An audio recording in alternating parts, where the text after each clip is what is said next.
Здравствуйте, ребята! Тема нашего урока – мелодия, душа музыки. Открыли тетради и пишем. Мелодия – это средство музыкальной выразительности. В переводе с греческого это слово означает пение. Великий русский композитор Петр Ильич Чайковский, он говорил: мелодия – душа музыки. И кто разговаривает с нами с помощью мелодии? Это, конечно, композитор. Композитор через мелодию передает свои мысли, чувства, переживания, то есть раскрывает свою душу.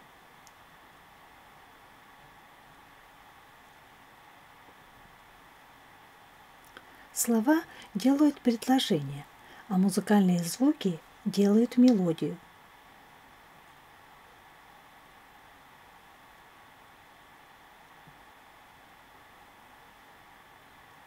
На какой из картинок изображена мелодия?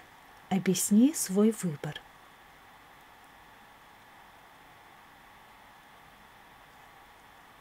Мелодия – это звуковая линия, в которой звуки связаны между собой. Мелодические линии, как линии графические, могут быть прямыми, жесткими, волнообразными, гибкими, простыми и сложными. Можешь придумать и нарисовать плавную мелодию, скачкообразную мелодию. Мелодии бывают разные. Веселой, грустной, быстрой, медленной, громкой, тихой, вокальной, инструментальной. А что такое симфония?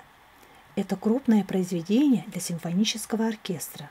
Мы сейчас с вами послушаем музыку Петра Ильича Чайковского. Это симфония номер 4, вторая часть. Внимательно послушайте и определите характер этой мелодии. И послушайте, какие инструменты там звучат.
Итак, ребят, на этом уроке мы с вами поговорили про мелодию.